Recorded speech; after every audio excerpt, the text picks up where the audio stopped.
Anong pakiramdam ng nakaratay at may nakakadiring sakit, Sir Edwin? At kaya nga pala ako nagpunta dito, ay may isang napakahalagang sikreto kong sasabihin sa'yo. Sandali, lalapit ako dyan at ibubulong ko sa'yo. Ha? Ano? Hayop kang babae ka! Huwag mo akong pinaglololoko! Oh, nagulat ka ba? Bakit naman kita lolokohin? Sinira mo ang buhay ko, kaya amanos na tayo! Taon 1978, Negros. Halos kalad ka rin ni Maring ang kanyang panganay na anak na si Celia, na pumapalahaw ng iyak habang papasok ang dalawa sa malamansyon na bahay na may-ari ng malawak na tubuhan na pinaglilingkuran noon ng kanyang asawa. Mugtong-mugto na ang mga mata ng dalaga dahil sa sobrang pag-iyak. Sa galit nito sa anak ay sinampal niya ang pisngi ni Celia at pinagbantaan. Kapag hindi ka sumunod sa gusto ko, at kapag may masama nangyari sa tatay mo, tatamaan ka talaga sa akin. Kaya umayos ka. Nay, huwag na po tayong tumuloy. Gagawin ko po ang lahat. Magtitinda ako ng kung ano-ano sa palengke, o kaya mamamasukan ako sa karinderya. Ayoko po talaga dito. Parang awa niyo na po, Nay. Tanga ka ba, ha? Kay Sir Edwin tayo may pagkakautang, kaya dito tayo magbabayad. Ayoko po. Marami na po akong nababalitaan na kapag nagtrabaho dito sa mansyon, may nangyayaring hindi maganda. Pwes, huwag kang maniwala sa mga chismis na yan. Kailangan ng tatay mo ang gamot, kaya sa ayaw at sa gusto mo, dito ka magtatrabaho. Naiintindihan mo? Muli pa sanang sasaktan ni Maring ang kanyang anak, ngunit hindi niya na nagawa dahil paparating na ang mayordoma na sumenyas sa mag-ina na sumunod sa kanya. Habang papasok sa malawak na bakuran, impit na mga pag-iyak na lang ang tanging nagawa ni Celia dahil palihim siyang kinukurot ni Maring upang tumigil sa pag-iyak. Nang buksan ng mayordoma ang pintuan ng mansyon, halos malula ang mga mata ni Maring at Celia dahil sa lawak at ganda ng loob nito na napapalamutian ng mga mamahaling muebles. Lalong lumakas ang pagkabog ng dibdib ni Celia nang matanaw nila si Sir Edwin na hinihintay sila habang nakaupo sa sofa. Habang papalapit sina Maring at Celia sa kinaroroonan nito, ay kay Celia nakatuon ang mga mata ng lalaki, habang hinahagod ng tingin ang bata mula ulo hanggang paa. Hindi yun nakaligtas sa paningin ni Celia, kung kaya't yumuko na lamang siya upang hindi niya makita ang mukha ng lalaki. Magandang umaga po, Sir Edwin. Nandito na po kami ng anak ko gaya ng napag-usapan natin. Magandang umaga rin sa inyo. Maupo kayo, Maring. Ano nga pala ang pangalan ng maganda mong anak? Siya po si Celia, Sir Edwin. Siya po ang panganay kong anak. Napakagandang pangalan. Kasing ganda ng batang ito. Mas okay sana kung titingin ka sa akin, iha. Hindi na bang kita kakagatin?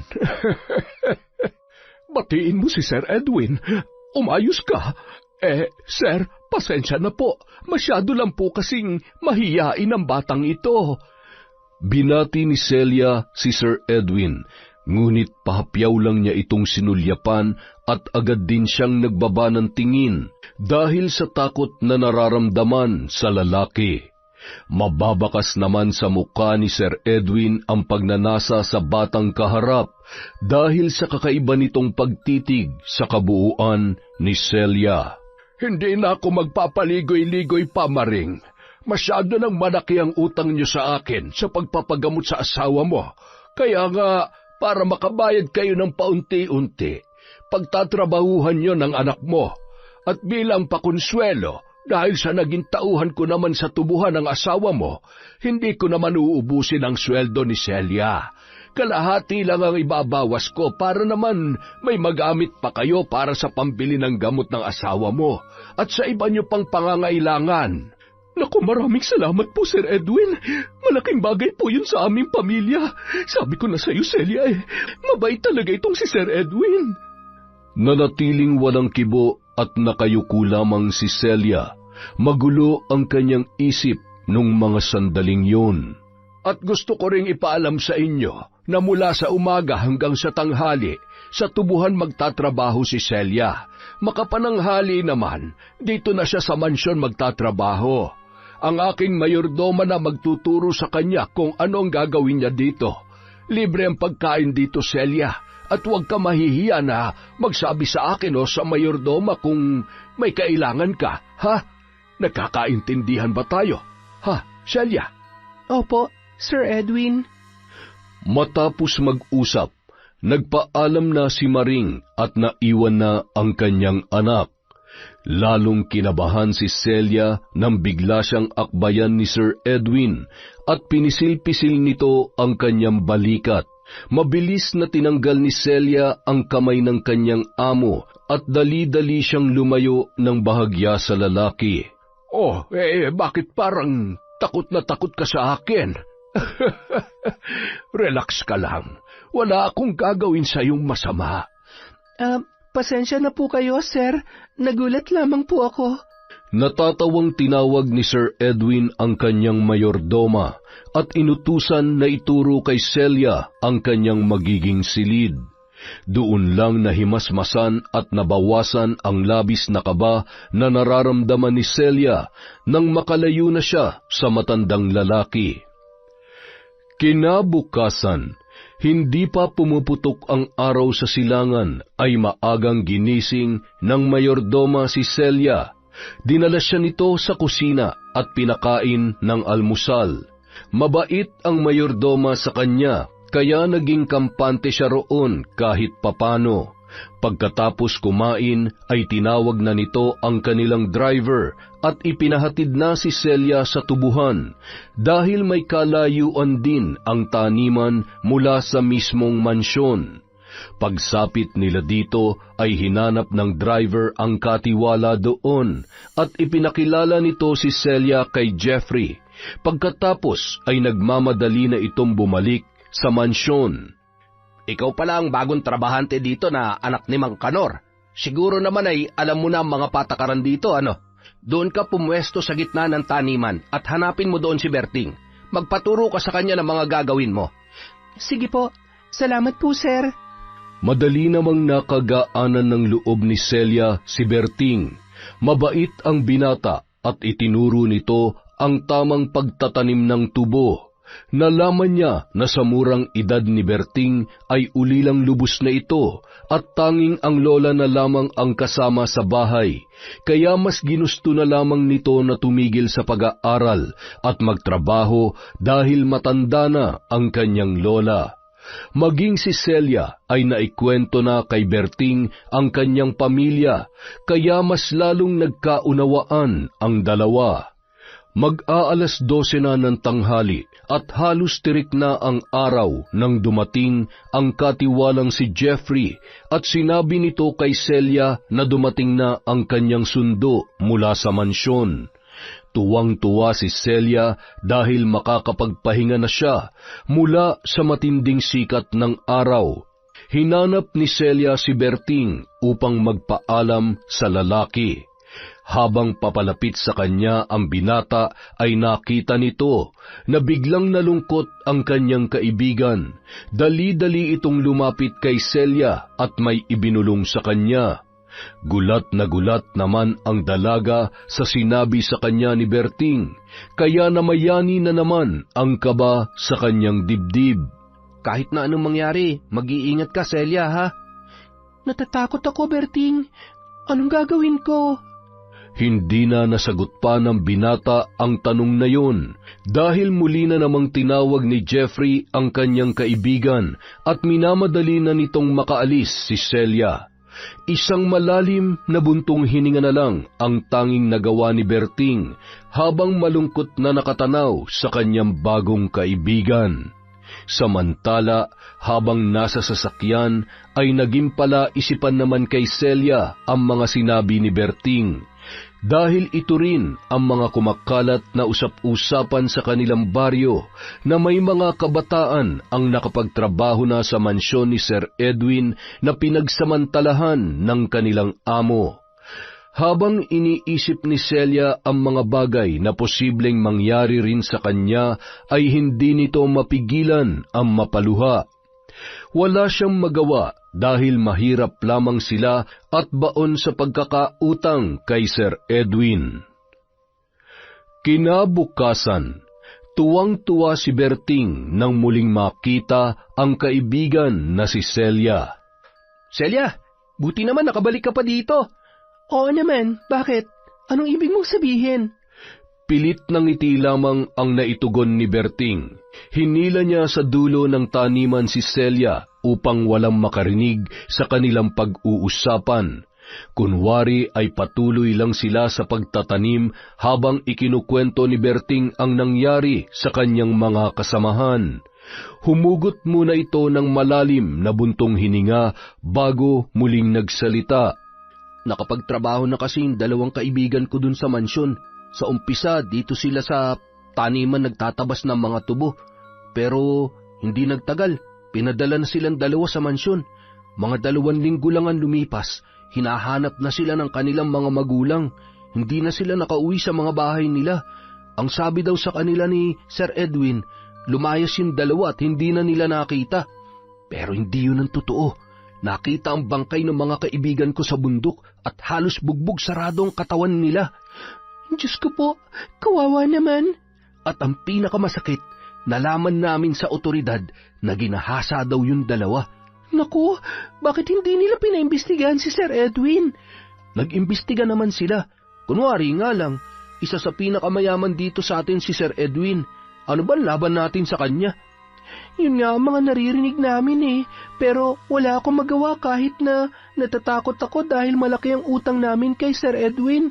Masama ang loob ko kay nanay kasi ayaw niya akong pakinggan Hindi lang ang mga kaibigan kong biktima ni Sir Edwin, marami pa sila. Sa tuwing pupunta dito si Sir Edwin, yung iba nagtatago dahil pag natipuhan sila nung matanda, nako, ipadadala agad sila sa mansyon. Anong gagawin ko, Berting? Natatakot ako.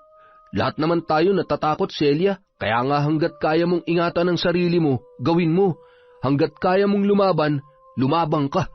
Hanggang sa makauwi sa mansyon, hindi na nawala sa isip ni Celia ang mga napag-usapan nila ni Berting. Simula nang malaman niya na totoo ang mga nababalitaan nila tungkol kay Sir Edwin, naging tulala na si Celia at naging magugulatin na ang dalaga. Kumusta, Celia? Okay ka lang ba sa trabaho mo sa taniman o gusto mong dito ka na lamang sa mansyon? Po? Ano po yung tanong nyo, Sir Edwin? Bakit para kang nagulat sa tanong ko? Pasensya na po, sir. Marami lang po akong iniisip. Bakit? May nobyo ka na ba? Naku, sir, wala po akong nobyo. Iniisip ko po ang kalagayan ni tatay. Hindi ko na po kasi siya nakikita, ilang araw na Dahil sa narinig na wala pang nobyo si Celia, mas tumindi ang naging pagnanasa niya sa dalaga. Ang swerte ko naman, birhin pa ang batang ito. Ano po yung sinasabi nyo, sir? Ang sabi ko, kung saan mo gusto magtrabaho, dito sa mansyon o sa taniman ng tubo? Doon na lang po sa taniman ng tubo. Wala naman po ako masyadong ginagawa dito dahil marami na po kayong mga katulong. Sayang naman po ang pinapasweldo nyo sa akin. Sige, ikaw ang masusunod. Gusto ko kasi na ang mga tauhan ko ay malayang makapagdesisyon. Mabait naman ako, iha. Basta masunurin ka lang. Salamat po, sir. Sige po, maghuhugas po ako ng mga pinggan sa kusina. Nginitian lamang ng matanda ang dalaga nang magpaalam ito sa kanya. Ang hindi alam ni Celia ay isa itong paraan ng pagpapanggap ni Sir Edwin upang makuha ang loob ng mailap na dalaga. Ilang linggo pa ang lumipas, nabawasan na ang pag-aalala sa isip ni Celia, lalo pat pinagbigyan ni Sir Edwin ang gusto niya, na sa tubuhan na lamang magtrabaho, pero sa mansyon pa rin siya pinauuwi ng kanyang amo. Huwag kang maniwala sa kanya, Celia. Kinukondisyon lang niyang isip mo para kunin ang tiwala mo. Baka naman kasi nagbago na siya. Wala naman siyang ginagawa sa akin eh. Sa ngayon, oo, wala pa siyang ginagawa sa'yo. Basta ito ang lagi mong tatandaan. Mag-iingat ka sa kanya. Ang demonyo ay demonyo. Siguradong nagbabalat kayo lang yun. Ang buong akala ng dalaga ay magiging maayos na ang lahat. Ngunit isang umaga, nagulat na lamang siya dahil nakaabang na ang kanyang nanay sa pintuan ng mansyon. Biglang kinabahan si Celia dahil aligaga ang itsura noon. O Nay, ang aga niyo naman. May problema ba? Anak, isinugod namin ng tatay mo sa ospital. Inatake na naman siya. Walang-wala na kaming pera. Kailangan siya maoperahan agad sa puso. Mahigit 200,000 pisong kailangan niya, Celia. Ano po? Ang laki naman noon, Nay. Saan ko po kukunin yung ganong kalaking halaga? Sira, di mangutang ka sa amo mo. Kailangan ko pa bang sabihin yun sa'yo? Nanay naman. Hindi pa nga po ako nangangalahati sa paghuhulog ko ng utang natin. Mangungutang na naman tayo. Nakakahiya na po kay Sir Edwin. At anong gusto mo mangyari, ha? Hayaan na lang ang tatay mo dun sa ospital? Ganun ba, Celia? Hindi naman po sa ganon. Nahihiya po talaga ako mangutang kay Sir Edwin. Sa oras na may masama mangyari sa tatay mo, tandaan mo to, itatakwil kita. Yun lang ang huling sinabi ni Maring sa kanyang anak at galit na galit yung umalis. Naiwan naman na nakatulala si Celia. Hindi siya makapagdesisyon ng mga sandaling yon. Nagtatalo ang kanyang isip dahil ayaw niyang muling umutang ng pera sa kanyang amo, ngunit ayaw niya ring ipagsawalang bahala ang delikadong kalagayan ng kanyang ama. Ilang minuto pa ay mas nanaig kay Celia na mailigtas ang buhay ng kanyang tatay, kaya pumasok na siya sa loob at kinausap ang kanilang mayordoma. Nagsabi siya dito na gusto niya makausap si Sir Edwin. Oh, Celia, halika, pumasok ka dito sa loob at pakisara mo yung pintuan. Sige po, Sir Edwin. Nanlalamig at nanginginig ang kamay ng dalaga habang ipinipinid nito ang pintuan ng silid ng kanyang amo.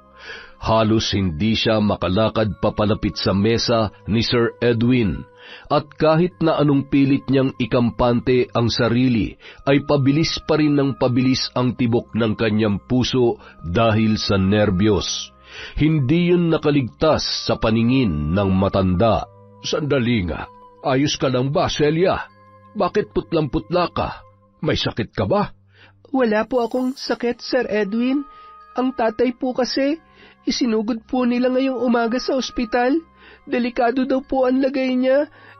Sir, kailangan daw po naming magbayad ng 200,000 piso para po sa kanyang operasyon. Ganoon ba? Para sa akin ay maliit na halaga lamang yon. Pero baka tumanda ka na lang sa pagtatrabaho sa tubuhan ay hindi mo pa ako nababayaran. Sir, parang awa niyo na. Kahit po mabaon ako sa utang, tulungan niyo po ako. Ayoko pong mawala si tatay. Alam mo naman ako, ang pera ay pera. Hindi naman ako basta na lang maglalabas ng pera at ibibigay sa iyo ng walang kapalit. At dahil makatao naman ako, ay tatanungin muna kita. Okay ba sa'yo yun? Sige po. Ano po yun, sir? Ibibigay ko naman kaagad sa'yo ang kailangan mong pera. Yun nga lamang ay meron akong isang kondisyon. Pagsisilbihan mo ko hanggat gusto ko. At kailangan sumunod ka sa lahat ng ipag-uutos ko sa'yo. At ito ang tandaan mo, walang dapat na makaalam sa kasunduan natin kahit na ang pamilya mo. At wag ka magkakamali na tumakas dahil kayang-kaya kitang ipadampot sa mga pulis dahil sa laki ng pagkakautang niyo sa akin. At kung halimbawa naman na makatakas ka sa akin, ang buong pamilya mo ang sisingilin ko. Nahintakutan si Celia sa mga sinabing yon ng kanyang amo. Pakiramdam niya ay mistula na siyang alipin na magiging sunod-sunuran sa lahat ng gusto nito nang marinig niya ang kasunduan na gusto noong mangyari. Litong-lito ang kanyang isip ng mga sandaling yun at hindi niya alam kung magiging tama ba ang kanyang desisyon. Sir, pwede po bang pag-isipan ko muna yung mabuti? Akala ko ba'y kailangan mo na ngayon ng pera? Bawat segundo ay mahalaga, lalo pat nasa bingit na ng kamatayan ng tatay mo, tapos ngayon pag-iisipan mo pa. Sige, ikaw ang bahala. Ang sabi ko naman sa iyo ay makatao ko at ang gusto ko lang, tumbasan mo ang perang makukuha mo sa akin. Di nag-atubiling tumango si Celia at wala sa sariling tumayo sa kinauupuan at mabilis na nagpaalam kay Sir Edwin. Hindi niya kayang magdesisyon sa isang napakamaselang bagay dahil sa kanyang murang isipan ay takot ang namamayani sa kanya. Dali-dali siyang lumabas ng silid, ngunit habang papalayo ay nakikita naman niya sa kanyang isipan ang itsura ng kanyang ama na naghihirap sa ospital at tila umaalingaw-ngaw sa kanyang tainga ang tinig ng kanyang ina na isinusumpa siya sakaling may masamang mangyari sa kanyang tatay. Ilang sandali pa, isang mahihinang katok ang narinig ng matanda mula sa labas ng kanyang kwarto. Pasok! Bukas yan! Sir Edwin, sige po, nakapagdesisyon na po ako. Basta po, ipadala na ninyo ang kailangang pera sa ospital dahil kailangan na po yun sa operasyon ni tatay. Nagliwanag ang muka ng matanda at hindi mapalis ang ngiti nito nang bumalik sa kanya si Celia at sumang-ayon sa kanyang kagustuhan. Sige ba, kung gusto mo ay sabay na tayong pumunta ngayon sa ospital para makausap ko ang mga doktor at madalaw mo na rin ang tatay mo. Pero tandaan mo, ang usapan ay usapan. Walang sino man na makakaalam sa napagkasunduan natin. Maliwanag ba? Opo, Sir Edwin. Habang patungo sa ospital ang dalawa, nakaramdam si Celia ng pagsisisi sa kanyang naging desisyon. Nagtatalo pa rin ang kanyang puso at isipan kung tama ba ang kanyang ginawa. Pakiramdam niya ay kusa siyang lumangoy sa isang kumunoy na alam niya na kanyang ikapapahamak. Naku, Sir Edwin, maraming salamat po sa pagdalaw. Isang karangalan po na nag-abala pa kayo na pumunta dito. Ano ka ba naman, Maring? Naging tauhan ko rin naman si Kanor sa loob na mahabang panahon. At awang-awa nga ako kay Celia nung makausap siya na kailangan nga raw na maoperahan ang asawa mo. Kaya huwag ka mag-alala. Nakahanda na ang lahat para sa kanyang operasyon. At isinama ko na rin si Celia para naman makumusta niya ang kanyang tatay. Sir Edwin, Nay, pupuntahan ko po muna si tatay sa loob. Gusto ko po siya makita bago po siya maoperahan. Habang papalapit sa nakaratay na ama, hindi napigilan ni Celia ang pag-agos ng kanyang luha na nag-uunahang pumatak sa kanyang pisngi. Ang dating matipunong pangangatawan ng kanyang ama ay butot balat na lamang. Hapis na ang mukha nito at nakapikit na ang mga mata. Dahan-dahang lumapit si Celia sa mukha ng ama at hinaplos niya ang pisngi nito. Hinagod ang buhok. Tay, si Celia po ito. Pagaling ka po, Tay, ha? Huwag na po kayo mag-alala. Gagawin ko po ang lahat upang gumaling kayo. Mahal na mahal kita, Tay. Tila narinig ng lalaki ang sinabi ng kanyang anak. Gumalaw ang mga labi nito at bahagyang ibinuka ang mga mata. Mas lalong napahagulhol si Celia nang makita niya na narinig siya ng kanyang ama. Buong higpit niya itong niyakap at mistula siyang isang bata na ayaw nang bumitaw sa kanyang tatay. Ilang minuto lang ay pinasok na sa operating room si Mang Kanor, kaya nagpaalam na rin si Sir Edwin kay Maring. Aalis na rin kami ni Celia. Marami pa kasi akong aasikasuhin. Kung may kailangan ka, pumunta ka lamang sa bahay, Maring. At siya nga pala, isasama ko si Celia sa isang business trip ko sa Maynila. Mabuti na yung alam mo kung nasaan ang anak mo. Ay, opo, Sir Edwin. Kahit saan mo siya isama, okay lang po. Napakalaki ng utang na loob namin sa inyo, Sir. Nagulat naman si Celia sa kanyang narinig dahil walang sinasabi sa kanya si Sir Edwin na isasama siya nito sa kanyang pupuntahan. Bigla siyang kinabahan at gusto niyang tumutol, ngunit matalim siyang tiningnan ng kanyang amo. Habang nasa loob ng sasakyan, katahimikan ang namayani sa pagitan ng dalawa. Tahimik si Celia habang nakatingin sa labas ng sasakyan at si Sir Edwin naman ay nakatuon ang atensyon sa kanyang pagmamaneho. Mahaba ang kanilang naging biyahe at habang tumatagal ay hindi na pamilyar si Celia sa lugar na kanilang dinaraanan. Sir Edwin, parang hindi na po ito yung daan papunta sa mansyon. Saan po tayo pupunta? Ngayon na po ba tayo pupunta sa Maynila? Baka nakakalimutan mo ng kasunduan natin dalawa. Pag-aari na kita ngayon, at lahat ng sasabihin ko ay susundin mo. Maliwanag? Nagsawalang kibo na lamang ang dalaga. Takot na takot siya sa biglaang pagbabago ng pakikitungo sa kanya ng kanyang amo. Ibang-iba na ito sa Sir Edwin na nagpapanggap na mabait sa harap ng mga tao. Noon lang naalala ni Celia ang mga sinabi sa kanya ng kaibigan niyang si Berting, kaya labis na takot ang kanyang naramdaman nung mga oras na yon.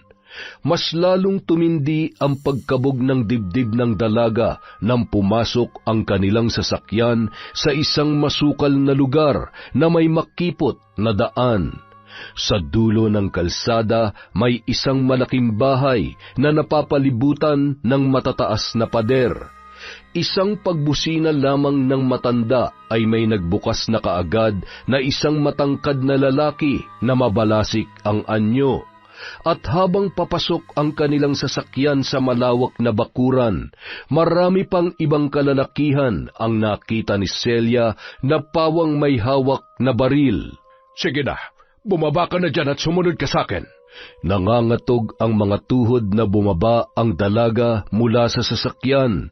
Pakiramdam niya, mahihimatay na siya sa sobrang takot na nararamdaman. Habang naglalakad, nakaramdam siya ng pagkailang dahil kitang-kita niya kung paano siya hagurin ng tingin ng mga kalalakihan na naroroon. Ang iba ay nagbubulungan at palihim na nagtatawanan habang siya ay tinitingnan. Pagpasok sa loob ng bahay, itinuro agad ni Sir Edwin kay Celia ang kanyang magiging silid. Yan ang magiging kwarto mo. May mga damit dyan at kumpleto mga gamit sa loob. Ang gusto ko ay magpahinga ka at pagbalik ko mamayang gabi, dapat nakaligo ka na. Teka sir, iiwan niyo po ako dito? Ayoko pong maiwan dito, sir. Hindi na sinagot pa ni Sir Edwin ang tanong ng kanyang tauhan. Sa halip ay ngumisi ito na parang nakakaloko at mabilis na lumabas ng silid. Narinig ni Celia na ikinandado siya ng kanyang amo mula sa labas. Dali-dali siyang tumakbo sa may pintuan at sinubukang buksan ang doorknob, ngunit nakakandado na yun. Nanlulumong napaupo na lamang sa gilid ng kama ang dalaga. Alam niyang ito na ang sinasabing usap-usapan tungkol sa mga ginagawang kahalayan ni Sir Edwin sa mga kabataan, at kasama na siya ngayon sa mga magiging biktima ng kanyang amo. Habang iginagala niya ang kanyang paningin sa paligid, ay doon niya napagtanto na hindi na siya makakatakas pa. Bukod sa mga salaming bintana ay napapalibutan pa yon ng matitibay na bakal at maraming nakabantay na mga tauhan ang matanda sa labas ng bahay. Diyos ko po, bakit ganito nangyayari sa akin? Kung bakit kasi pinanganak pa ako mahirap eh. Tay, Nay, tulungan niyo ako. Tulungan niyo po ako. Samantala, Sir Jeffrey, hindi po ba papasok ngayon si Celia? Malamang hindi na. Nakita mo naman, mag-aalas 2 na ng hapon ay tinatanong mo pa. Ang sungit naman ng kumag na to. Mukha naman baboy na lilitsunin, nakatakas lang sa maglilitsyon sa kanya. May sinasabi ka ba dyan? Wala po, sir. Mainit kasi, kaya siguro mainit din ang ulo ng mga tao dito. Talaga naman mag-iinit ang ulo ko sa'yo, Berting, kung hindi ka babalik sa trabaho mo. Tapos na ang break time ninyo, kaya magtrabaho ka na. Kinagabihan, dahil sa maghapong pag-iyak, ay hindi na namalayan ni Celia na siya ay nakatulog pala. Nagising na lamang ang dalaga na may tumatapik sa kanyang balikat. Nagpakilala itong kasambahay at niyaya na siya nito na kumain sa kusina. Maraming pagkain ang nakahain at dahil sa sobrang gutom ay naparami ang kanyang kinain. Pagkatapos noon ay inihatid na siya ng kasambahay sa ikalawang palapag ng bahay, at nang buksan nito ang pintuan ng silid ay nagulat si Celia dahil naroon si Sir Edwin, wala yung pang-itaas na suot. Matapos magpaalam ng kasambahay sa kanyang amo ay mabilis na itong lumabas ng kwarto. Nangangatog naman ang buong katawan na napaatras ang dalaga. O Celia, nabusog ka ba sa mga pagkaing pinaluto ko para sa'yo? Opo, Sir Edwin. Lumapit ka nga dito, parang nandidiri ka naman sa akin. Sige po, sir. Anak ng, ano ba? Ang bagal-bagal mo naman maglakad. Nandyan na po, sir. Nang makalapit na si Celia sa matanda, ay bigla nitong hinablot sa braso ang dalaga, dahilan upang mapasubsob yun sa dibdib ni Sir Edwin. Parang hindi ka pa naliligo Di ba sabi ko sa'yo kanina bago ko umalis ay maligo ka? Paano ko gaganahan sa'yo amoy pawis ka? Nakatulog po kasi ako kanina, sir. Sige po, pupunta po muna ako sa ibaba at maliligo po ako. At bakit? Sinabi ko ba sa'yo na bumaba ka? Andyan ang banyo ko at diyan ka na maligo. Bilisan mo dahil kanina pa ako nabibitin sa'yo. Halos mataranta ang dalaga dahil sa nararamdaman niyang takot kay Sir Edwin na sa tingin niya nung mga oras na yun ay isang halimaw. Habang naliligo, hindi niya mapigilan ang mapahagulhol. Pakiramdam niya ay masasadlak na siya sa isang lalaking ganid sa laman. Ano pang tinatayo-tayo mo dyan? Lumapit ka na dito. Sir, pwede po bang ibang kabayaran na lang ang hingin niyo sa akin? Parang awa niyo na po, Sir Edwin. Aba, napakawalang hiya mo naman babae ka. Ang bilis ko magpautang sa iyo ng pera tapos dadramahan mo ako ng ganyan? Ang usapan ay usapan. Huwag mo akong susubukan.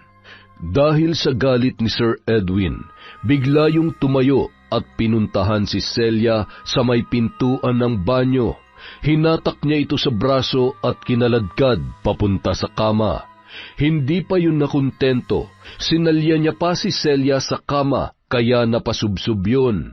Habang nakasubsob ang muka ng dalaga ay biglang hinablot ni Sir Edwin ang tuwalyang nakatapis sa kanyang katawan at tumambad sa harap niya ang hubad na katawan nito na lalong nagpainit sa pakiramdam ng matanda. Sa wakas ay maaangkin na kita, Celia. Habang hinahaplos ni Sir Edwin ang maseselang bahagi ng katawan ng dalaga, ay sunod-sunod naman ang pagpatak ng kanyang mga luha. Nandidiri siya sa ginagawa sa kanya ng matandang lalaki, at maging ang kanyang sarili ay pinandidirihan niya na rin. Teka nga muna, hindi ako nasisiyahan sa ginagawa natin. Walang excitement. Nagulat si Celia nang bigla na lang siyang sabunutan ni Sir Edwin, at habang ginagawa yon, sinasakal naman siya ng isa nitong kamay. Halos mapugto ang kanyang hininga dahil sa lakas ng pagkakasakal sa kanya.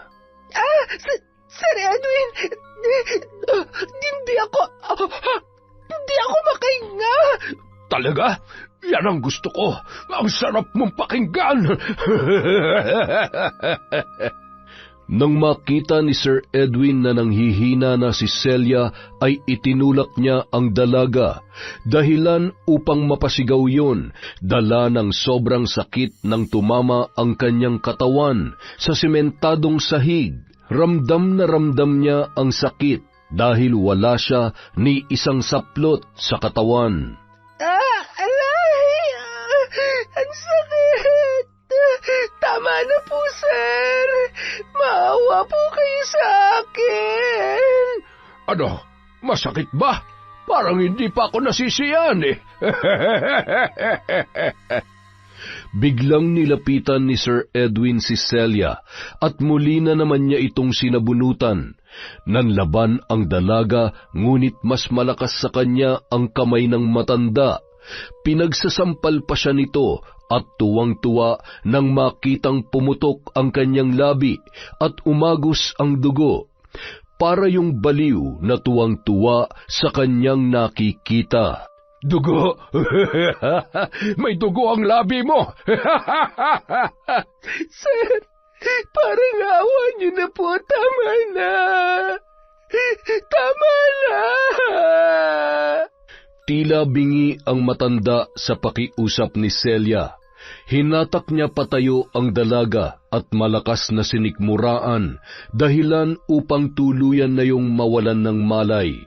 Binuhat siya ng matanda sa kama at inumpisahan niya na itong gahasain. Hindi lang isa o 2 beses, magdamag siyang nagpakasasa sa murang katawan ni Celia. Nagsawa lang ito nang makaramdam na ng sukdulang kasiyahan, dala ng kanyang pagiging sadista. Samantala, kinabukasan na nagising ang dalaga. Halos hindi ito makagalaw dahil sa sobrang sakit ng kanyang buong katawan. Iginala niya ang kanyang paningin at laking pagtataka niya dahil naroon siya sa kanyang silid. Matamang pinagmasdan nito ang kanyang mga pasa sa katawan at doon lang niya naramdaman ang hapdi ng kanyang labi. Napaiyak na siya ng tuluyan. Pakiramdam niya noong mga sandaling yun ay napakadumi niyang babae. Nararamdaman niya na aping-api siya dahil sa kanyang kahirapan. Maghapon siyang hindi lumabas ng silid kahit na niyayaya siya ng kasambahay na kumain.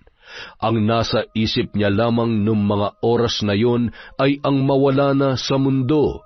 Ngunit ang hindi niya alam ay mas masahol pa ang kanyang mararanasan nang muling dumating ng gabing yon si Sir Edwin. Halika nga dito, Celia. Ang balita ko'y hindi ka raw kumain maghapon. Ano gusto mo mangyari? Sinusuway mo na ako, ha? Wala ho akong ganang kumain, sir. Masakit po ang katawan ko. Naligo ka na ba? Sir, pwede po bang hindi na muna ako maligo? Ang sakit po kasi ng katawan ko at masakit po ang mga pasa ko. Anong tingin mo sa akin? Gagalawin kita nang hindi naliligo? Maligo ka! Bilisan mo at may surpresa ako sa'yo! Napilitang maligo si Celia kahit napakasakit na mabasa ang kanyang balat dahil sa mga tinamu niyang sugat at pasa sa katawan. Kailangan niyang sumunod upang mabayaran ang malaki nilang pagkakautang. Halika dito! Ang bagal-bagal mo namang kumilos! Nang makalapit na si Celia sa gilid ng kama, inutusan nito ang dalaga na tanggalin ang tuwalyang nakatapis sa kanya. Nangingiming tinanggal ni Celia ang tuwalya at nang wala na siyang saplot sa katawan, ay inilabas na ni Sir Edwin ang isang latigo na ikinagulat ng dalaga. Ha? Sir, ano po yan? Latigo? Ngayon ka lang ba nakakita ng latigo? Napaatras si Celia nang biglang iwasiwas ng matanda ang latigo sa ere. Takot na takot siyang sumiksik sa isang sulok habang nanginginig ang buo niyang katawan. Celia, halika na rito. Huwag na matigas ang ulo. Sir, parang awa niyo na. Huwag niyo na po akong sasaktan. Susundin ko lahat ng ipapagawa niyo sa akin. Hindi po pwede sa akin ang gusto mong yan. Gusto ko makakita ng dugo. Gusto ko makita na umiiyak ka at nagmamakaawa. Baliw ka! Wala ka na sa matinong pag-iisip! Baliw! Dahil sa narinig, nagpanting ang tenga ng matanda at kinaladkad nito ang dalaga papunta sa kama. Nang matumba si Celia, ay buong lakas niya itong pinaglalatigo. Wala itong pakialam kung saang parte ng katawan tinatamaan ang dalaga. Ang mahalaga sa kanya ay ang kasiyahan na kanyang nararamdaman habang hinahagupit ang dalaga. Nakakakilabot ang mga palahaw ni Celia dahil sa sobrang sakit na kanyang nararamdaman. Nang mapagod sa kanyang ginagawang pananakit, ay bigla nitong sinuyo ang dalaga. Pasensya ka na, Celia, ha? Masakit ba? Mamaya, ipapagamot ko yung sugat mo. Hindi na lamang tumugon si Celia. Mga impit na iyak lang ang kanyang ginawa. Naramdaman na lang ng dalaga na inuumpisahan na naman siyang babuyin ni Sir Edwin. Hindi niya na nagawang tumutol. Nagmistulan na lamang siyang robot na walang emosyon. Nakatitig na lang siya sa kisame at sunod-sunod ang pagdaloy ng kanyang luha habang hinahalay ng matandang lalaki. Hindi lang ang sakit sa pisikal na katawan ang nararamdaman ni Celia. Maging ang kanyang kaluluwa ay malalim ang sugat na iniinda. Kinabukasan. Sir Jeffrey, ilang araw na po na hindi pumapasok si Celia. Wala po ba kayong balita sa kanya? Nako, wag mo nang hanapin yon. Baka natipuhan na ni Sir. Ganun? Bakit parang walang magawa ang batas? Bakit hanggang ngayon natatakasan niya ang batas? Psst! Magdahan-dahan ka nga sa pananalita mong bata ka. Mamaya niyan ay may makarinig sa'yo. Parehas pa tayo malilintikan yan eh. Hanggang kailan ba siya mag-ahari-harian dito? Makapangyarihan ng pera. Tinatanong pa ba yun? At isa pa, maganda si Celia. Hindi talaga yung palalampasin ni Sir. Kung wala nga lang akong asawa, niligawan ko na yun eh. Hala, mangilabot nga po kayo sa sinasabi nyo, Sir Jeffrey. Parang anak nyo na si Celia eh. Nako, tama na nga. Bumalik ka na doon sa trabaho mo. Ang kulit mo. Sir, total malapit ka naman kay Sir Edwin dahil ikaw ang katiwala niya dito sa tubuhan. Pwede po bang makibalita po kayo tungkol sa kaibigan ko kapag nakapunta po kayo sa mansyon? Para kasing kinakabahan ako eh. Nasa mabuting kamay na yun ni Sir Edwin. Samantala. Magandang tanghali, Maring. Kumusta na kayo dito? Naku, sir, napadalaw kayo. Umupo po kayo. Eto, bumubuti na po ang lagay ni Kanor pagkatapos ng operasyon. Ay, mabuti naman kung ganon. Siya nga pala, marami akong dalang groceries para sa inyo. Naisip ko kasi na baka wala na kayong pera kaya nagdala na ako. Ay, maraming salamat po sa grasya, sir. Ang bait-bait niyo po talaga. Kumusta naman po si Celia? Maayos ba siya nagtatrabaho sa inyo? Hindi po ba siya pasaway? Ay, wala namang problema sa anak nyo, Maring. Maaasahan siya at napakamasunurin na bata.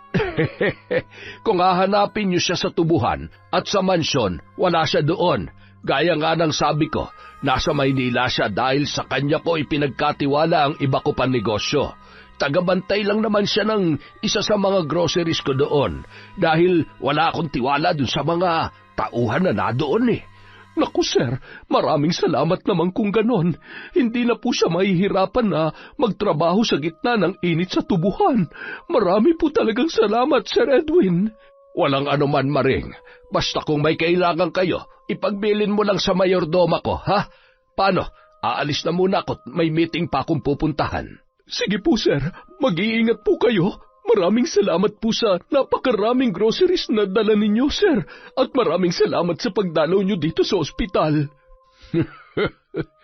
Napakadali talagang paikutin ng mga patay gutom.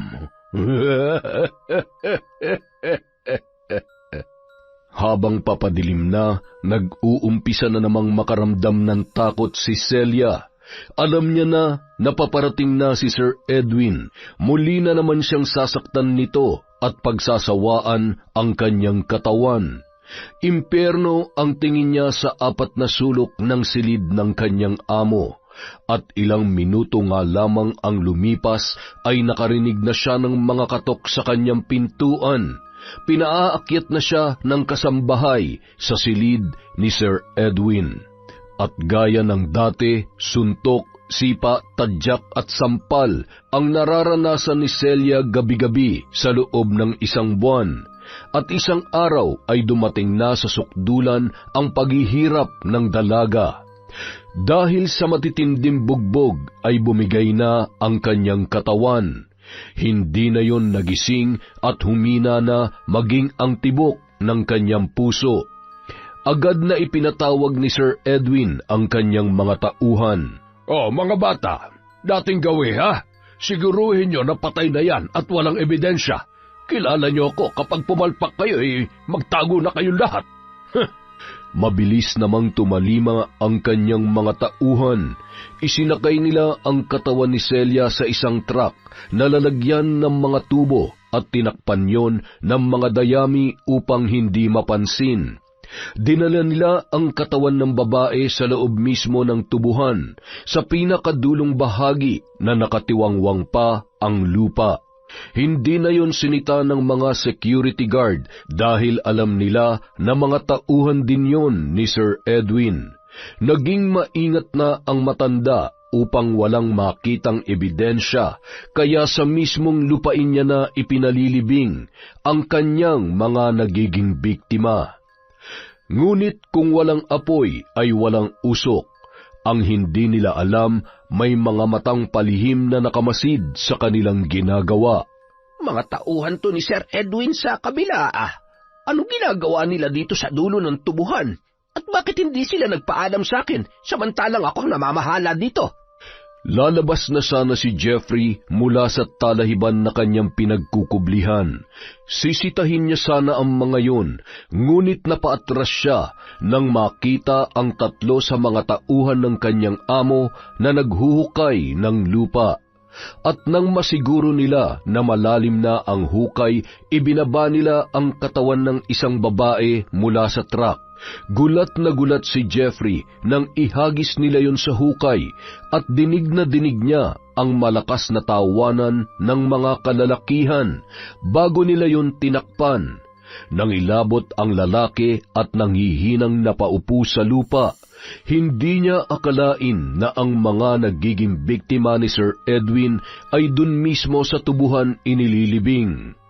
Napakasama mo talaga, Sir Edwin. Bukod sa panggagahasa ay pinapatay mo rin pala ang mga biktima mo.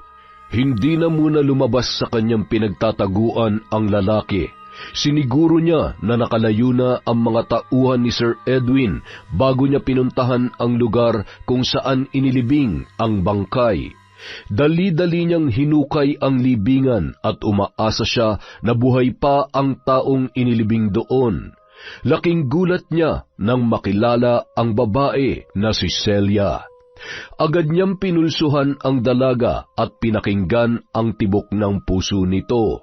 Tuwang-tuwa siya nang masiguro na may pulso pa at mahinang tibok ang puso ng dalaga. Agad niyang binuhat si Celia at dinala yon sa kamalig na imbakan nila ng mga pataba. Grabe ang mga pasa at bugbog mo sa katawan. Ay, gumising ka, Celia. Huwag kang bibigay. Eto, uminom ka ng tubig.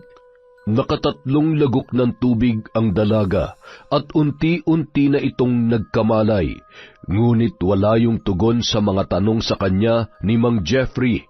Nagsasalita ito ng kung ano-ano habang umiiyak at napansin ng lalaki na nanginginig yon dahil inaapoy na ng lagnat. Hindi malaman ni Jeffrey ang gagawin dahil ni isang gamot ay wala siyang maibigay.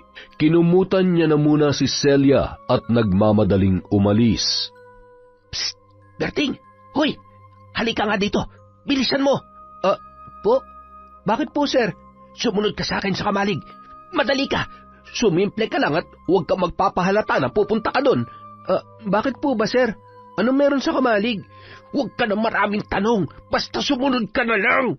Pagdating sa kamalig, gulat na gulat si Berting nang makita ang kaibigan. Halos maiyak siya dahil sa mga sugat at pasa ni Celia. Celia? Celia, si Berting to. Ano ba nangyari sa'yo? Huwag mo na munang kausapin niya kaibigan mo. Kahit ako ay hindi ko pa alam ang nangyari sa kanya. Kailangan niya madala sa ospital dahil delikado ang lagay niya. Palihim na isinakay ni Jeffrey si Celia sa kanyang sasakyan. Tinakpan niya ng lona at kung ano-anong mga dahon ang dalaga upang hindi ito makita ng mga security guard sa gate. Si Berting naman ay inutusan niya na magkita na lamang sila sa pinakamalapit na ospital upang walang makahalata na sila ay magkasama. Habang ginagamot si Celia, ay ikinuwento naman ni Jeffrey kay Berting kung saan niya nakita ang dalaga. Napakawalang hiya talaga ng Sir Edwin na yan. Wala siyang kaluluwa. Demonyo talaga. Hindi dapat magtagal dito sa ospital si Celia. Mahirap na. Baka may makakita sa kanya at makarating pa kay Sir Edwin na buhay pa siya. Pwede bang pagkalabas niya dito ay sa inyo na muna siya tumuloy? Opo, sir. Para maalagaan po namin siya ni Lola. Magaling po yung manggamot gamit ang mga dahon. Wala kang pagsasabihan kahit sino, ha? Delikado ang buhay ni Celia. Pati tayo ay masasabit yan. Hanggat maaari, huwag mo na munang palabasin ng bahay ang kaibigan mo. 2 araw din ang inilagi ni Celia sa ospital. Hindi ito makapaniwala na nailigtas pa ang kanyang buhay at magkikita pa sila ng kaibigang si Berting.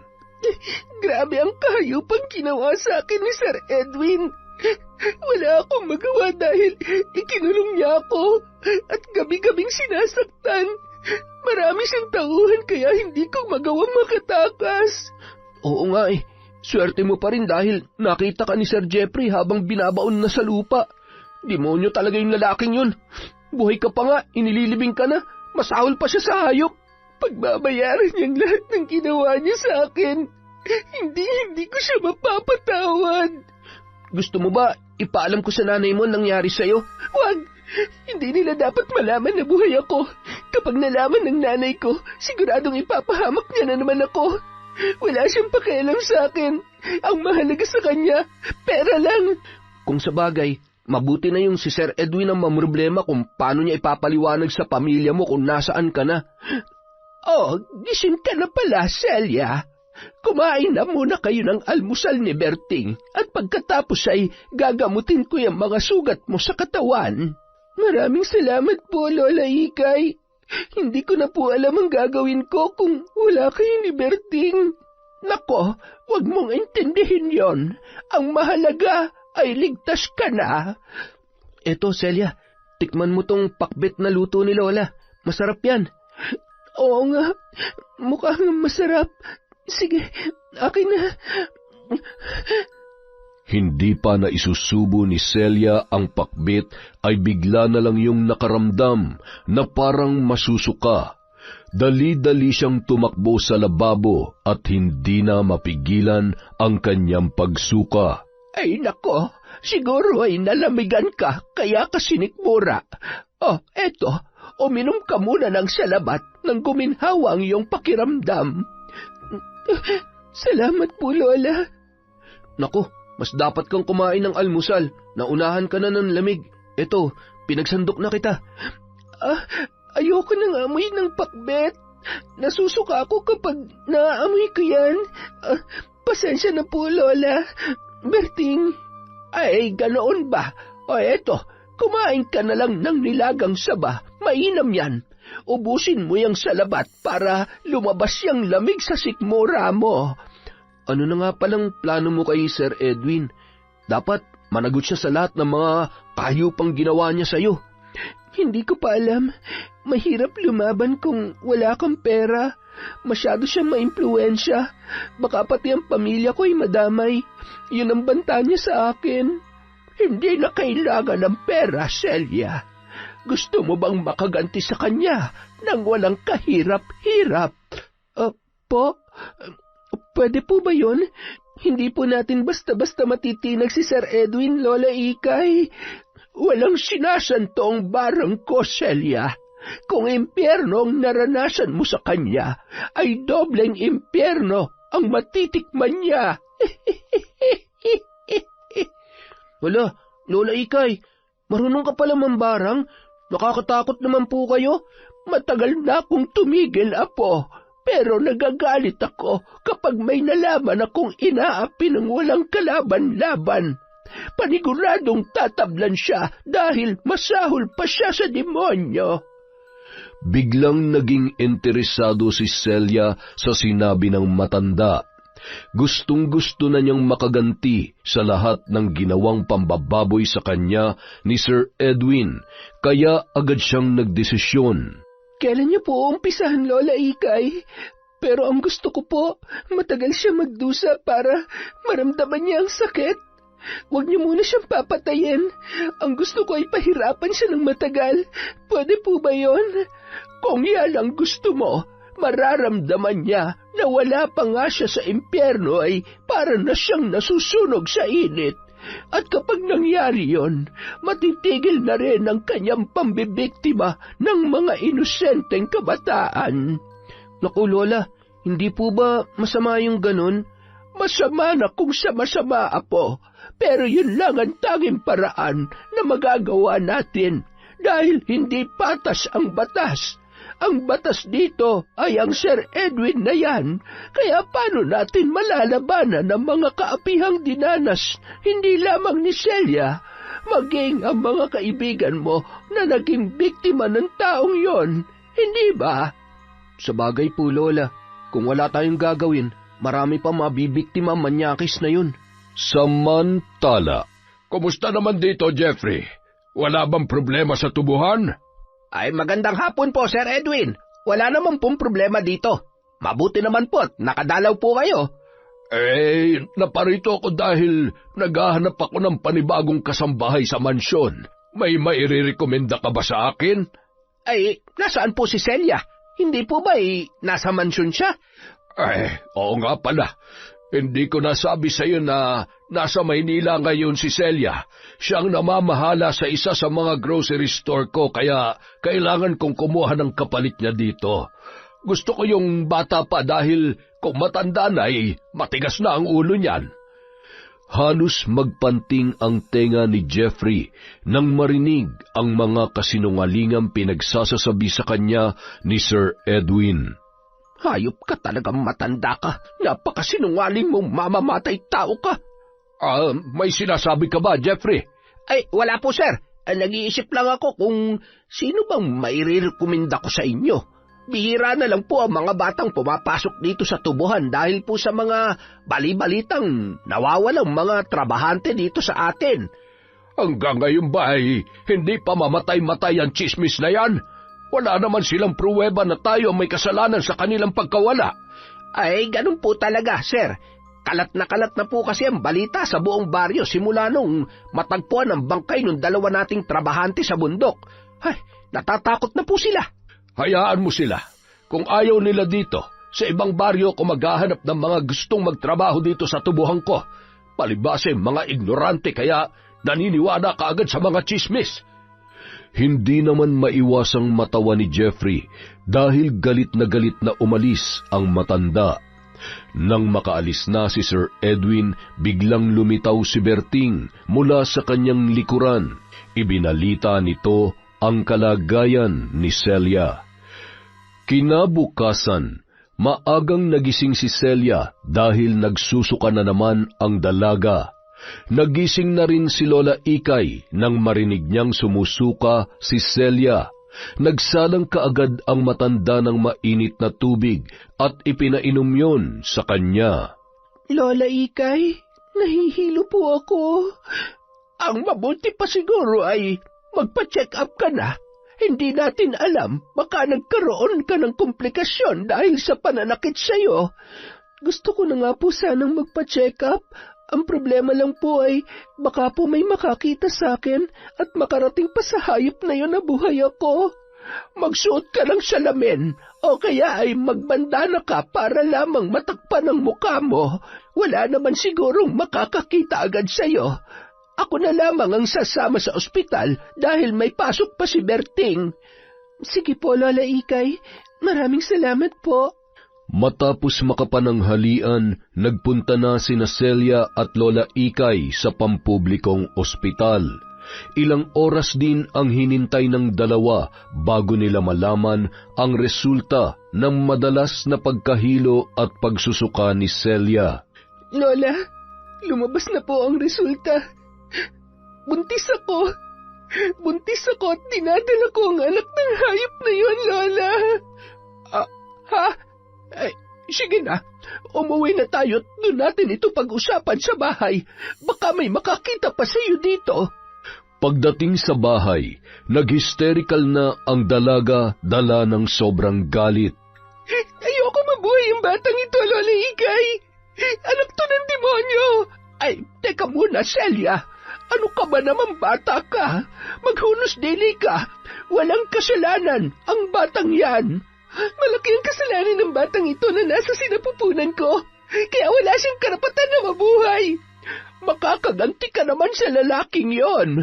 Babarangin ko siya, hindi ba? Kaya wag mo nang idamay ang batang yan. Bakit? Ano nangyari, Celia? Bakit nagkakagulo kayo? Bakit ka umiiyak? Buntis ako, Berting. Nabuntis ako ng matandang manyakis na yon. Diyos ko, anong gagawin mo ngayon? Ano pa nga ba? Gusto niyang ipalaglag ang bata. Uy, hala, Celia, wag, masama yun. Malaking kasalanan sa Diyos yan. Bakit, Berting? Yung kahayupang ginawa sa akin ng demonyong yon, hindi ba yung kasalanan sa Diyos, ha? Ay, yan nga rin ang sinabi ko sa kanya kanina, Berting. Walang kasalanan ng batang yan. Hindi niya ginusto yan na mangyari. Huwag ka muna magpadalos-dalos, Celia. Pag-isipan mo mabuti ang gagawin mo. Kung alam niyo lang ang naranasan kong paghihirap sa kamay ng lalaking yon, isusumpa mo talaga siya. At ngayon, bubuhayin ko ang dugo ng kahayupan niya. Wala akong nararamdamang awa sa batang ito. Hindi na nakakibupa ang maglola. Nauunawaan nila ang nararamdaman ng dalaga. Sa nakita nilang itsura nito na bugbog sarado at ilang beses na hinalay, ay mahirap nga na magpatawad para sa kanya. Ilang araw na ang lumipas, hindi kumikibo si Celia. Madalas ay natutulog lang siya maghapon at minsan lamang kumain. Labis na ang pag-aalala ni Lola Ikay sa dalaga. Celia, baka kung mapano ka niyan, kumain ka naman kahit kaunti. Pasensya na po kayo, Lola Ikay. Wala po akong ganang kumain. Kailan mo nga pala balak na umpisahan natin ang pambabarang kay Sir Edwin? Huwag na po muna ngayon, Lola. May mas maganda akong plano para masaktan siya ng sobra. Napabuntong hininga na lamang ang matanda. Hindi niya kayang saklawan ang mga iniisip ni Celia dahil alam niyang malalim ang sugat nito na matagal pa bago maghilom. Ilang buwan pa ang lumipas, lumalaki na ang tiyan ng dalaga. Lihim naman na natutuwa sina Berting at Lola Ikay dahil hindi itinuloy ni Celia ang plano nito na ipalaglag ang kanyang anak. At nang sumapit ang kabuwanan ni Celia ay aligaga ang maglola, lalo pa at isang napakagandang anak na babae ang isinilang niya. Naku, Celia, eto ng baby mo, ang cute-cute na bata. Mana sa'yo, ang ganda-ganda niya rin. Ni hindi man lamang nilingon ni Celia ang kanyang anak, kaya hinayaan na muna ni Berting na mapag-isa ang kanyang kaibigan. Samantala, Papasukin niyo ako. Gusto ko makausap si Sir Edwin. Ilang araw na akong pabalik-balik dito sa inyo. Palagi niyo na lamang sinasabi na wala siya. Walang kamalay-malay si Maring na nasa likuran niya na pala ang kanyang hinahanap. Oh, Maring, bakit nag-eskandalo ka dito sa bahay ko? Bakit ayaw mo maniwala sa mga katulong ko na wala ako dito? Sir Edwin, andyan ka pala. Pasensya na po. Akala ko kasi ay nariyan ka lang sa loob ng bahay. Ay, nako Maring, marami akong ginagawa sa buhay ko. Hindi gaya mo, nakahilata ka lamang sa bahay mo at naghihintay ng grasya mula sa anak mo. Magtrabaho ka rin ang hindi ka parating umaasa sa kanila. Nagpanting ang tenga ni Maring dahil sa kanyang narinig. Galit na galit nitong hinarap si Sir Edwin. Aba, Sir Edwin, iniinsulto mo ba ako? Oh, bakit ka nagagalit? Totoo naman naghihintay ka lang na abutan ng pera ng mga anak mo Nandito ako dahil halos mag-iisang taon na hindi ko pa rin nakikita si Celia. At wala ka na ring nakukuhang pera? Bakit, Sir Edwin? Anong ginawa mo sa anak ko, ha? Kung talagang nagtatrabaho pa siya sa'yo, bakit hindi niya na kami pinadadalhan ng pera? Alam niya namang may sakit ang tatay niya. Simple lang. Ayaw na magpadala sa inyo ni Celia dahil natauhan na siya. Oo nga naman, ang laki-laki ng utang niyo sa akin. Tapos lahat ay pinaako niyo na sa kanya. Nako, napagod na ang anak mo, Maring, kaya ayaw niya na magbigay ng pera sa inyo. Aba, ang galing din naman ng babaeng yun Pwes, pakisabi sa kanya na isinusumpa ko siya at wala na siyang pamilyang babalikan. Galit na umalis si Maring na hindi na nagpaalam pa kay Sir Edwin. Sige, Maring, makakarating kay Celia. Makakarating sa anak mo na kasalukuyan ng kinakain ng mga uod. Ang mga bobot ignorante nga naman. Napakadaling kausap. Ilang buwan matapos manganak at makapagpahinga ay kinausap ni Celia sina Berting at Lola Ikay. Lola Ikay, Berting, magpapaalam na sana kami ng anak ko. Maraming salamat sa lahat ng tulong niyo sa amin. Magtatrabaho ko at aayusin ko na ang buhay ko. At teka lang Celia, biglaan naman yata ang desisyon mo. At sigurado ka na dadalhin mo ang anak mo? Hindi naman sa wala akong tiwala sa'yo. Hindi ba galit na galit ka sa anak mo? Baka masaktan lang yung bata. Okay lang sa amin na iwan mo siya dito habang nagtatrabaho ka. Ano ka ba naman, Berting? Isasama ko ba yung anak ko kung sasaktan ko siya? Gusto kong magbagong buhay na kasama siya. Mabuti naman kung nakapag-isip-isip ka na. O siya, kung aalis kayo ay sino ba naman kami para pigilan ka? Mag-iingat kayong mag-ina. Pero Lola, babalik po ako dito. Hintayin niyo ako para ituloy natin ang paghihiganti ko kay Sir Edwin. Magiging masaya ang buhay niya sa gagawin natin. Natanggap bilang isang serbidora sa isang restaurant si Celia. Kumuha siya na mag-aalaga sa kanyang anak habang siya ay nagtatrabaho. Matuling lumipas ang mga araw at hindi na mamalayan ni Celia na 15 taon na ang lumipas. Dalagitan na ang kanyang anak at lumaki ito na mabait at masunuring bata. Ito na ang tamang panahon, Sir Edwin. Anak, Joanne, halika dito. May sasabihin si Nanay. Bakit po, Nay? Ang aga po ninyo nakauwi, Ano kasi, anak? Nagpagamot ako. Mayroong malubhang sakit si Nanay. May pakiusap sana ako sa'yo. Sige po, Nay. Ano po yon? Pwede bang tulungan mo ang nanay na magtrabaho? Kailangan ko kasing magpahinga muna, kaya ikaw na muna sana magtrabaho. Opo, Nay.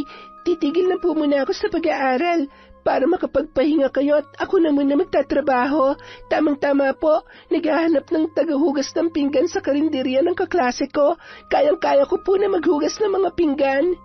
Naku naman, ang bait-bait naman ng anak ko. Pero may papasukan ka na. Huwag na dun sa karinderya dahil maliit lang ang kikitain mo doon. Ipapasok ka ng kaibigan ko dun sa isang mayamang tao. Gusto mo ba yon, anak? Kahit po saan, Nay. Ang importante, gumaling po kayo. Wari may kumirot sa bahagi ng puso ni Celia ang huling salita na binitiwan ng kanyang anak. Bigla niyang naalala ang kanyang pagsasakripisyo noon. Gumaling lang ang kanyang tatay, ngunit ang naging kapalit ay ang pagkasira ng kanyang buhay. Gaya ng plano ng babae, nagbayad siya ng kakilala na magpapanggap na tiyahin ng kanyang anak at ipapasok nito si Joanne bilang kasambahay. Nabalitaan ni Celia na laging naghahanap ng kasambahay si Sir Edwin at hindi nga siya nagkamali dahil sa ganda ng kanyang anak ay mabilis itong tinanggap ng matandang lalaki. Sige, Sir Edwin. Tanggapin mo ang karma na dapat lamang sa'yo. Matanda ka na nga, hayok ka pa rin sa laman. Pinalipas ni Celia ang isang buwan bago muling kinumusta sa kanyang kakilala ang lagay ni Joan sa mansyon. At ayon sa kanyang binayarang kaibigan, wala umano sa mansyon ang kanyang anak. Dinala ito ni Sir Edwin sa Maynila upang doon magtrabaho sa isa pa niyang negosyo. Palihim na natuwa si Celia sa natanggap niyang balita. Alam na niya ang nangyari sa kanyang anak sa kamay ng sarili nitong ama. Sige, Edwin. Pagpasasaan mong halayin ang sarili mong anak, gaya ng ginawa mo sa akin na hayop ka. Kinabukasan. Tao po, Berting, Lola Ikay, si Celia po ito. Ah, Celia, ikaw na ba yan? Hindi kita nakilala. Lalo kang gumanda. Naku naman si Lola Ikay, binola na naman ako. Kayo din ho, Lola, parang hindi kayo tumanda. Gaya pa rin kayo ng dati. Si Berting po, nasaan na siya? Wala na siya dito. Sa Laguna na siya nagtatrabaho. Simula kasi nung dinala mo si Joan ay nalungkot na siya. At hindi ko na rin siya pinagtrabaho sa tubuhan at baka kung ano pang mangyari sa kanya doon. Sunod-sunod na kasi ang nababalitaan namin na marami nang nawawalang trabahante sa tuwing pinalilipat ni Sir Edwin sa kanyang mansyon. Pati ang ibang lalaking kabataan ay kung ano na nangyayari. Ay, kumusta na nga pala ang anak mo? Bakit hindi mo isinama dito? Okay naman po si Joan, Lola. Hindi po siya nakasama kasi may pasok siya sa eskwela. Talagang malala ng pagkademonyo ni Sir Edwin, kahit na matanda na. Eto nga pala, may pasalubong ako sa inyo. Kumain po kayo. Masarap po ang buko pie na yan. Nako, salamat. Alam na alam mo talaga ang paborito ko. Siya nga po pala, Lola. Gusto ko na pong umpisahan natin yung pambabarang kay Sir Edwin para matapos na ang mga kahayupan niya. Marami na siyang pinarwisyong tao. Makalipas ang ilang araw. Joan, halika dito. Bilisan mo. Sir, bakit po? Hindi ba sabi ko sa'yo'y maligo ka? Dapat kapag dumating ako, mabango ka na. Sir, maawa na po kayo sa akin. Pauwiin niyo na po ako sa nanay ko. At bakit naman kita pauuwiin ay napakasariwa mo pa? Ano, para isumbong ako sa mga pulis, ha? At gaya ng dati, walang nangyari sa pakiusap ni Joan. Naranasan niya rin ang mga naranasan ni Celia at ng iba pang mga biktima ni Sir Edwin na pahihirapan muna bago niya yon halayin. Nang magsawa na ay lupaypay na ang murang katawan ni Joan na walang nagawa kundi ang umiyak habang naghihilik sa tabi niya ang matandang hayok sa laman. Habang nakaupo sa isang sulok at umiiyak, nagulat si Joan nang biglang nagising si Sir Edwin na sumisigaw. Aray nga! Ang init! Bakit ganito? Para ako napapaso! Kitang-kita ni Joan kung paano mataranta ang matanda habang papunta sa banyo.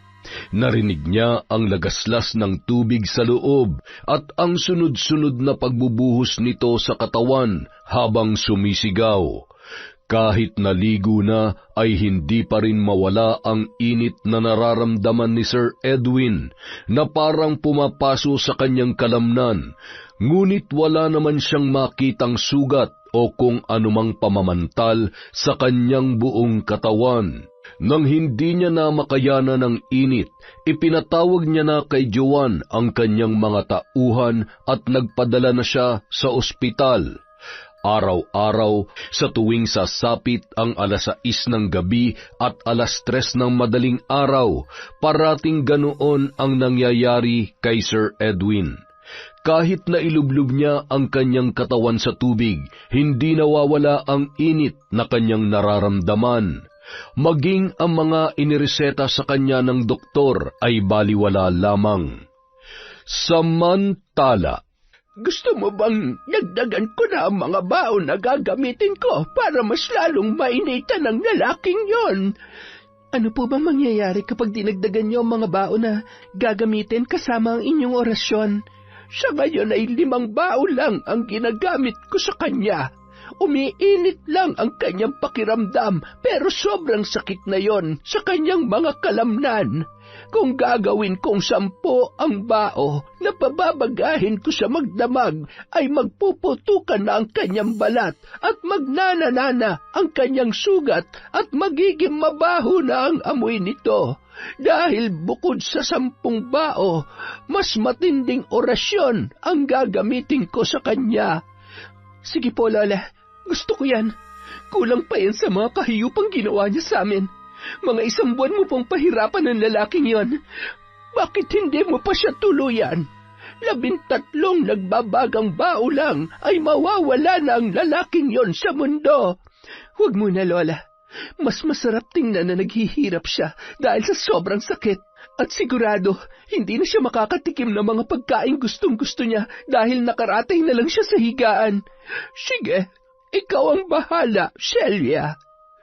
Kinabukasan, ganoon nga ang nangyari kay Sir Edwin.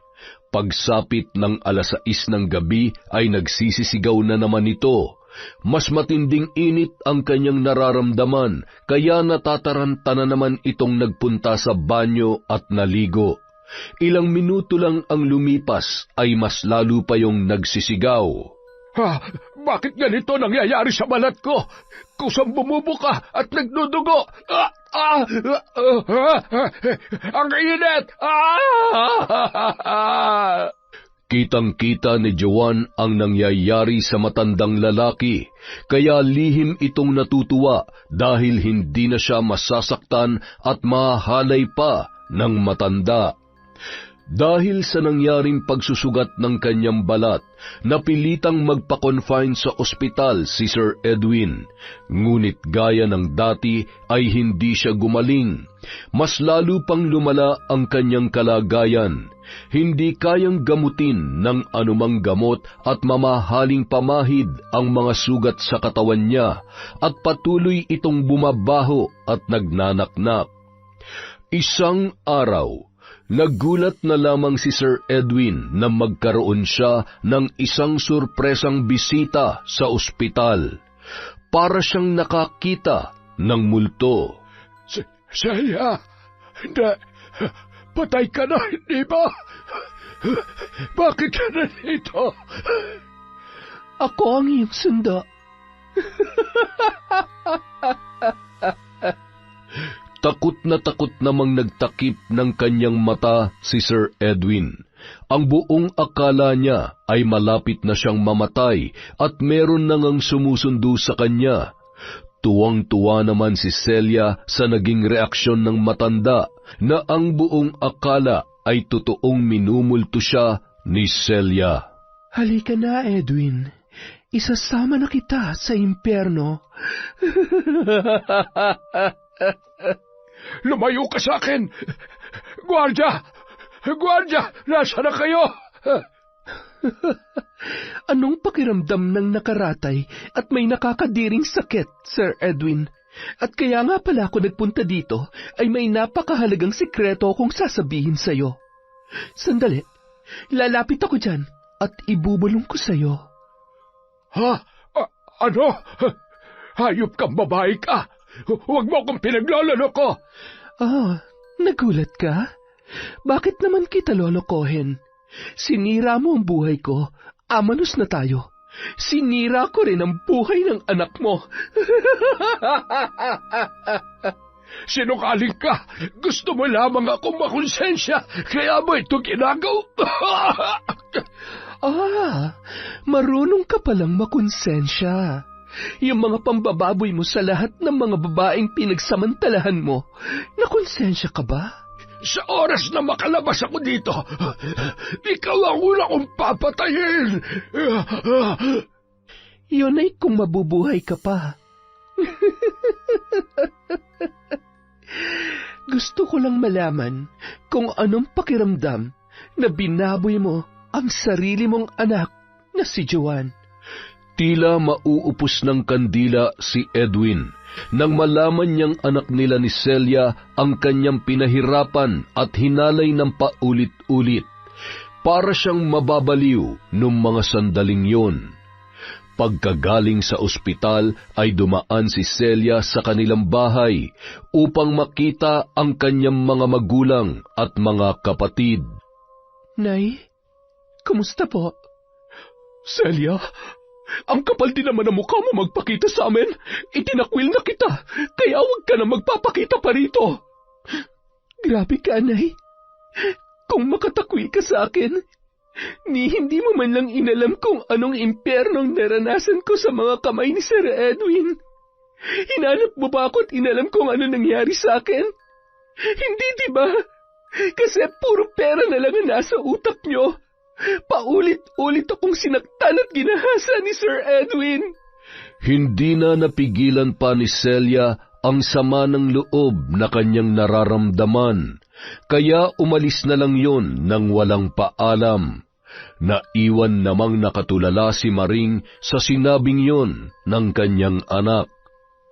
Nagpasya si Celia na puntahan muli si Lola Ikay at sinabi nitong pwede na niyang wakasan ang buhay ni Sir Edwin.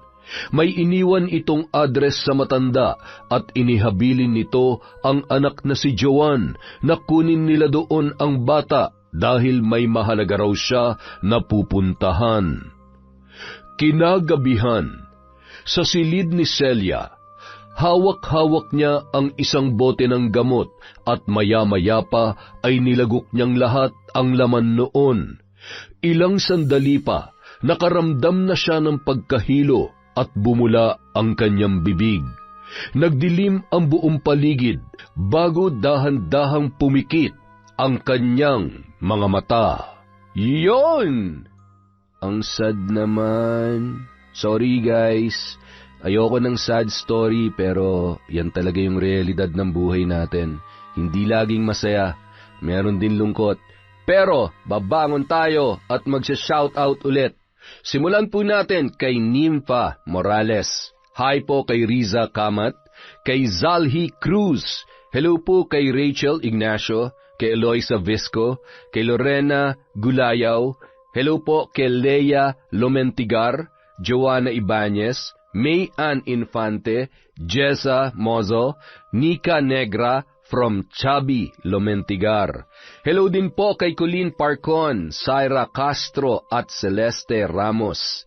Shout out po sa Gawaran Reyes at sa Black Vibora Tattoo from Madrid, Spain. Makapagpadagdag kaya ng tattoo dito. Pag umuwi po kayo ng Pilipinas, pakitatuan po ako. Joke lang po yan. Maymegs! Hi! Hello din po kay Jessie, kay Sayan, kay Andrea, kay Aljes, kay Jason, at Bunso Jefferson. Junjun Margo at Zaiden from Jessica Sobremonte. Hello po kay Melve Cervera. Hi po kay Joshua Compas, kay Roslyn Jimenez, kay Elizabeth Dungka. Hi kay Joshua Espedida at Mark Angelo Espedida from Jerilyn Byron. Hi kay Ryzen, Cassandra, Stephanie from Mama Vanji Sambile. Hello din po kay Rina Amelin. Shout out kay Rhea Buwan from Camotes Island, Cebu. Hi po kay Alma Naong, kay Shan Ann Reblinka, kay Marisa Gante, Galedo family from Babes. Hi, Babes. Hi din po kay Joy Frias Vargas, kay Lent TV2, kay Amy Viray, kay Jade Guevara, kay Shiren Samantha Maynar. Hi kay Raquel Hasigawa, kay Marisa Villanueva. Hello din po kay Emma Dumato, Castillo family of Davao de Oro from Ma'am Janet Castillo. Hello kay Angel Baby, Maria Reg Picache, kay Arlene Torquiza, kay Grace Kagsawa na nasa Jeddah. Ingat po kayo dyan, Mama. From Boss Federico Gana. Hello po kay F. George Cheo Despi. Hi kay Ramil Fariolin. Kay Kai Zeni. Hello din po kay Josephine Marcaida. Hi kay Janet Cisneros. Kay Maria Grace Grefaldia. Kay Resel Galope. Hi kay Cleo Abalos. Kay Claire Macanas from Cavite. At kay Mercy Aninyon. Sa mga hindi po natin na shoutout, marami pa po tayong video. Maraming salamat po mula sa Kwentong Enteng.